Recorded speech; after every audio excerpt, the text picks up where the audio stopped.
All right, let's go. You know, our proclivity, if you like, our tendency for being reactive rather than being proactive is leaving us with untold devastation.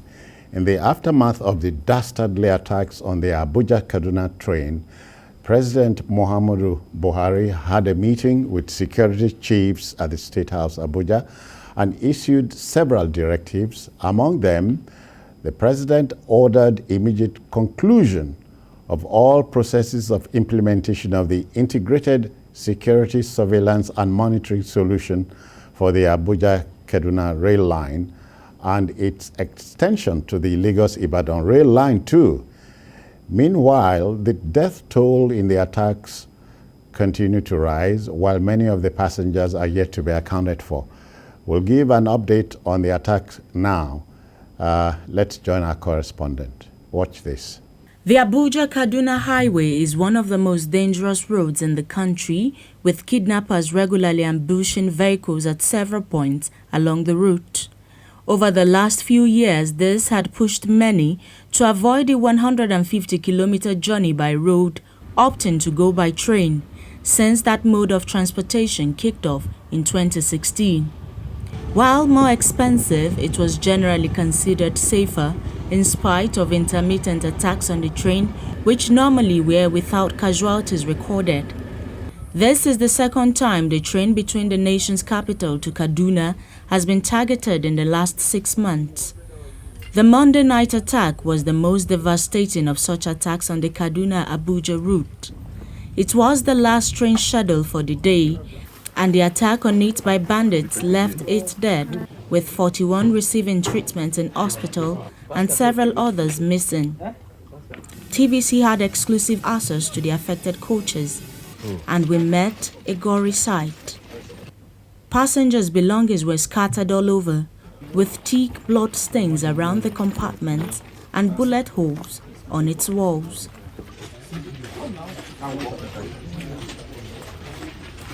The Minister of Transportation, Rotimi Amechi, acknowledges a lack of surveillance equipment along the route. The equipment needed cost about 3 billion naira, and it discloses that getting approval has been the delay. We have not been able to install them because the process is a bit difficult. You see, it's typical of Nigeria. To shorten the process can save lives like this. There are equipment that pick sensors on if you touch the track. But unfortunately, the process has not been able to get us that approval that we need to import those items. We've done all we need to do in the Ministry of Transport. We've sent it forward for approval. We've not gotten the approval. That's certain. 11 coaches, 7 economy, and 3 business class were affected. Uncertainty, fear, pain, and disappointment best describe the feelings of family members and friends of those who boarded the ill-fated train. Looking at the terrain itself, it is very quiet and possibly prone to attack. This exact same location was where the first train attack happened barely 6 months ago. Behind me is the affected train. People are still looking for their loved ones, family members and relatives. Habib Lawal, TVC News, Kaduna. Thank you, Lawal. Jide, one poignant lesson of history is that we Nigerians hardly learn from history.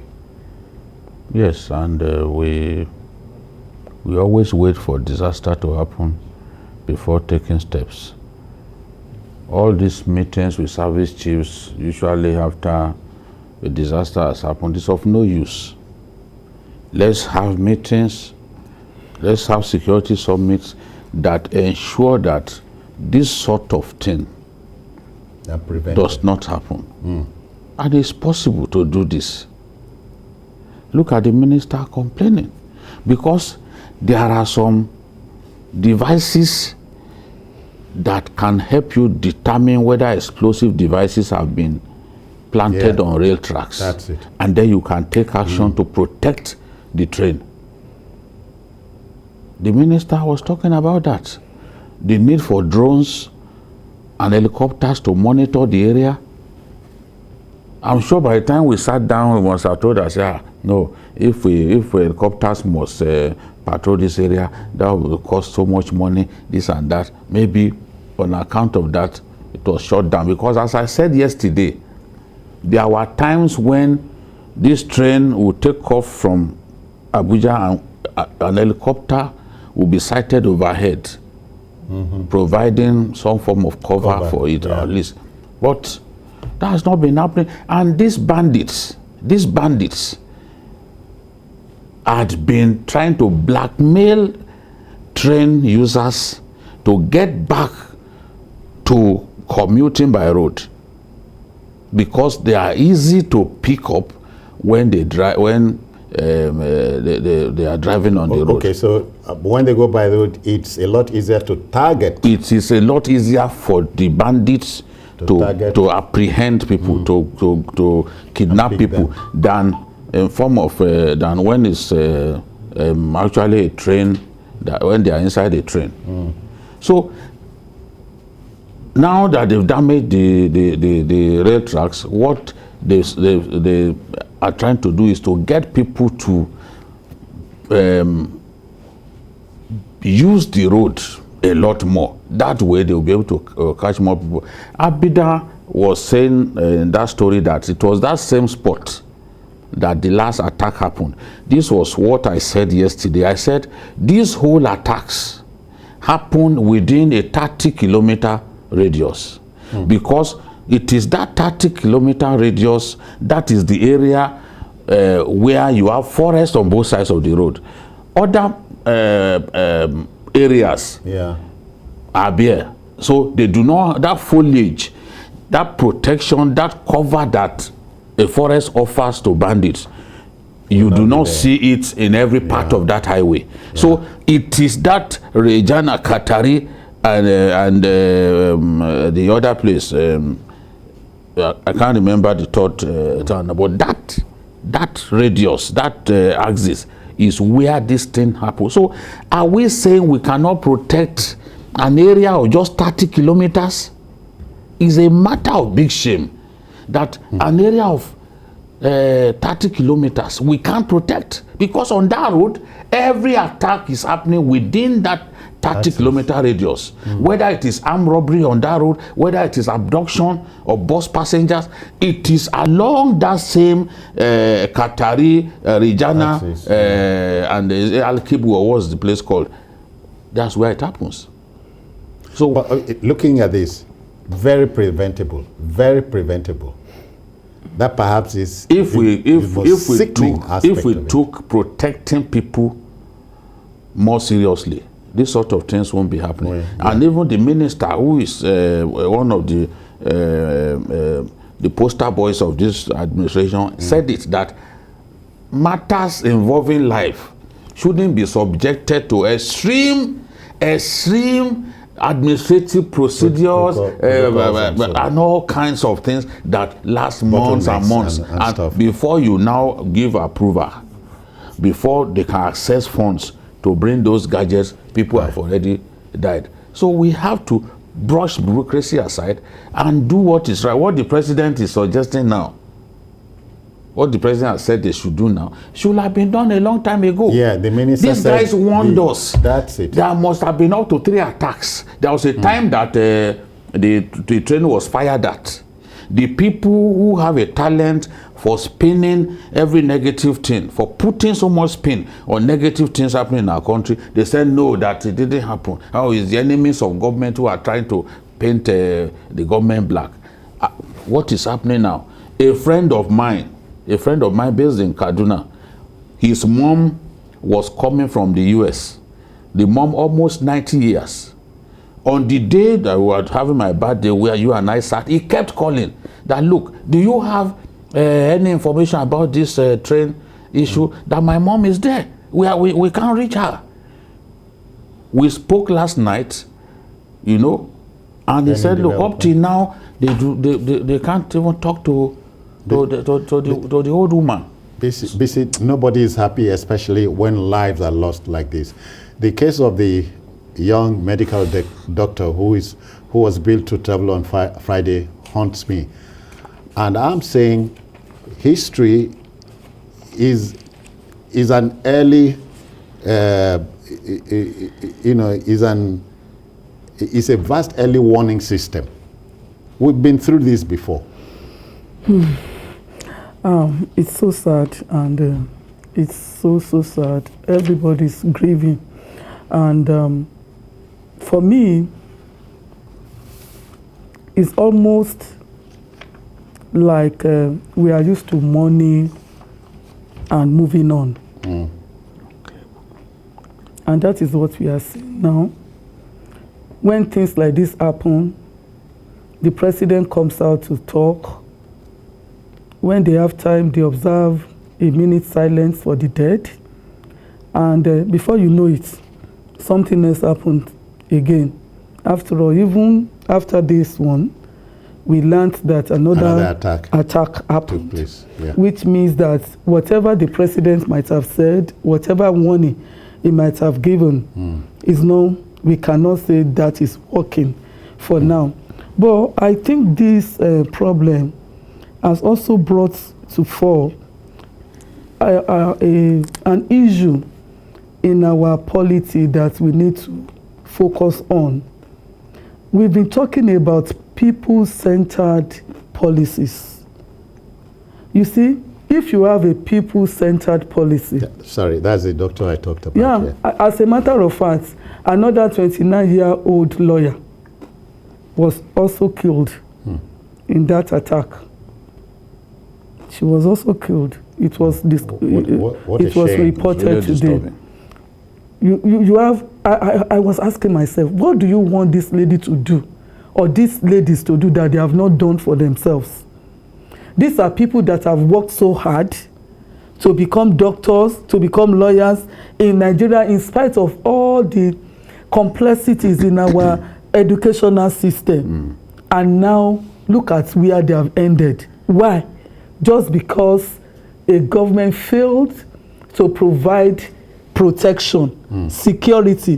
When we can make use of 21st century technology, we've been talking about these things a lot. We are not reinventing anything. We are not even asking Nigeria to go and develop anything.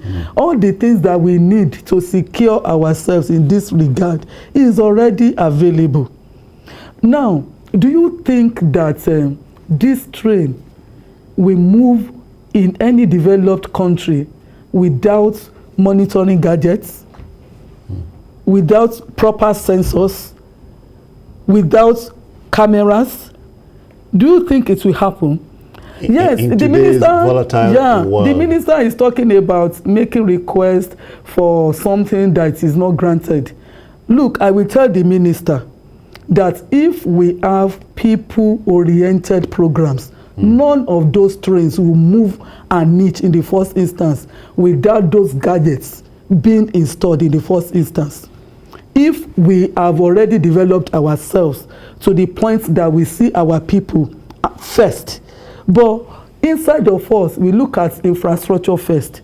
We look at the rail system. We look at locomotives. The most important thing that we should put value on, safety. People, we put them at the background, and that is what we have seen now. Now we are going to spend over 3 billion naira That's what the to repair the tracks, to repair the locomotives, and we are still going to now spend the 3 billion naira, more than 3 billion now, because as of the time it was 3 billion, exchange rate was 400 naira to $1. Now it is no longer that same. So we are spending more. What are we doing to ourselves? Okay. Chidi, earlier on today, I saw a train, Japan, traveling at 400 kilometers per hour. And I asked myself, these are people who are forward-looking. And so if a train like that cannot come here, or things like that will be ancient for to us in 2022? No, the train that is coming for Lagos is in that class. In terms of the speed, yes. In terms of the and speed. safety? Safety safety has to do with the steps that you take. The train has been designed. It has the speed that you are talking about, you know, or in the region of the speed that you are talking about, not less than 300 kilometers per hour, certainly. But we have to take steps to protect people boarding the train.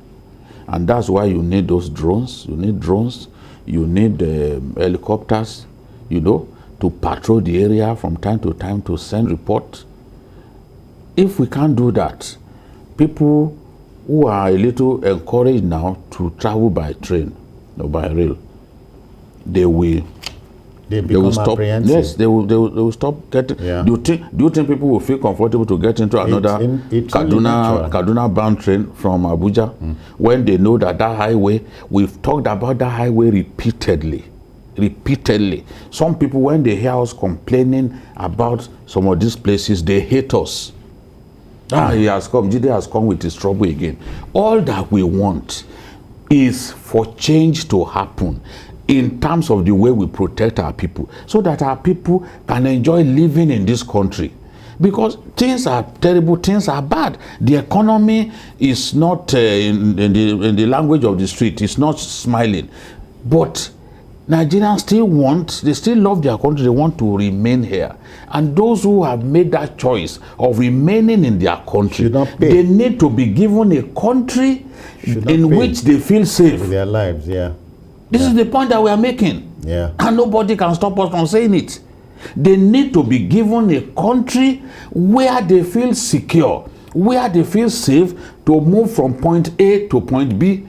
Not a country where you cannot move around unless you are sure that you have maybe a battalion of soldiers to guide you. No, that is not the sort of country that we want. We must take steps. I heard of a state that decided to buy drones to monitor their forests and deal decisively with bandits who are always roaming this forest and kidnapping bus passengers. And they were told that, look, you must take permission from the office of the National Security Advisor. So in our own kind of federation, states can't even buy drones on their own to protect their areas, to protect their states. And when governors complain that, oh, these attacks have happened, people will be abusing them, that they can't look inwards to protect their states. And many would say they collect millions in security votes. So what are they doing with the votes? Those people are ignorant, extremely ignorant people when they talk like that. State governments are equipping the police. They are spending money on the police more than the federal government. Yeah. In one day here in Lagos, Baba Jide Sanwo-Olu, my namesake, provided equipment in excess of 1 billion naira. We were all here. The governor before him even bought helicopter for the police. He bought boats, speed boats, and all. What are they talking about? Governors are spending billions equipping Nigerian security forces. Even the army can't claim that the governors have not been spending money on them. Sometimes they even pay them allowances. So when they were cheap talk, oh, they are taking security vote. Do you know how much they spend on the police? All right. We are joined now, Jide, by Ido. Ido is in Kaduna. We greet you, Ido. Good evening. Ido, are you there? Ido. Okay, better luck next time. BC, is the president has signed for this gadget we are talking about. You can only hope this thing will come before another untoward thing happens to any train. Apart from that gadget, we have a National Space Agency in Nigeria. They deal with satellites. Nigeria has 2 satellites in the orbit right now. As a matter of fact, one of them has expired. It was launched, I think, about 15 years ago. The thing expired like more than 3 years ago. It's just on, it will fall anytime from now. The federal government is aware. The people concerned are aware. But they are not doing anything about it. Why am I talking about satellites? Until something happens. Yeah, with satellites you can actually do a lot with your security. You can monitor security. You can prevent a lot of things. For example, Nigeria is supposed to have up to like 20-30 satellites in the orbit to monitor our space, to monitor our system, to know where things are happening. But they are not doing so. Different countries, China, US, they have hundreds of satellites in the orbit. And what they perform different functions. Security, a major part of it. What are we doing? Why can't we do that? Because there is a limit to what human beings can do. We have Ibrahim. He has joined us from Lagos here. Ibrahim, good evening to you. Good evening. Yeah, welcome. Yes, I've listened to Babajide speak, but I have a question. He was talking about drones and helicopters. My take is are these things sustainable? Like Governor of Kaduna repeatedly have said, that we should take the fight to the bandits and not to be on the defensive.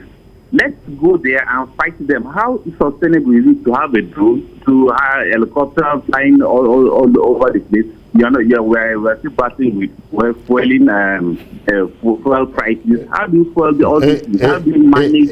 Ibrahim, but you know, it's not so much about sustainability as it is of Nigeria. The people who are supposed to use these gadgets are prepared to do so. If you ask me, I think so. As we make to take the matter of Lagos Kaduna train disaster home, Jide, my wish, I can only wish that we'll do the needful, because miracles come when you work. When you work, you expect miracles. We have just discussed now, if the gadgets are deployed, yes, the bandits will know they are being watched. And so they are... It is because they know they will get away with this kind of attacks that that's why they are carrying them out. Where you deny them the room to operate, you will see that they won't operate. Look at the Northeast, for example. I was there in December and I reported that there is progress, tremendous progress. How many times are you hearing that bandits attack an army base now? In the past, they were doing it regularly. Some will happen, the army will deny that, but some of us will know that they are deceiving themselves.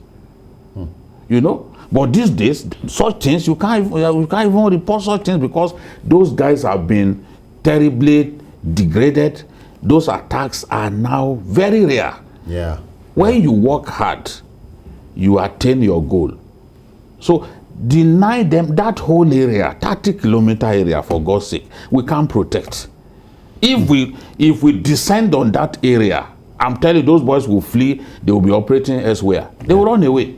BC, you know, we have been discussing copiously about intelligence gathering on this platform, and intelligence is what you need at a time like this. And cooperation among interagencies and so on. Take, for example, the case of Giwa local government in Kaduna State, which is also notorious for bandits attack, for example. You can see from what is happening in that place that even the citizens themselves, they are at alert. They can report to the security forces when these people are gathering together, when they want to attack them and all of that. Even though they do that, they still end up being attacked at the end of the day.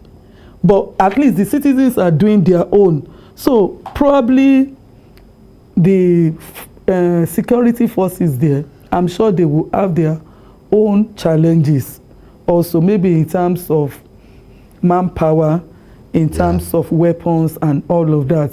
Because the one that happened yesterday, they came after the attack had happened, and they helped the people to look for the people that died. They helped them to look for 23 people out of 24 people that were killed. And that same local government has been attacked more than 4 times within 1 week.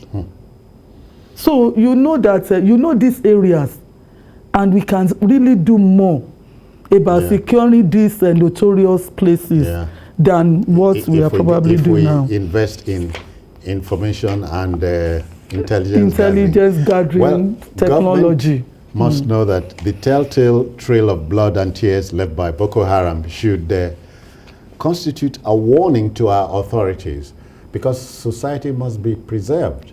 That's what democracy means.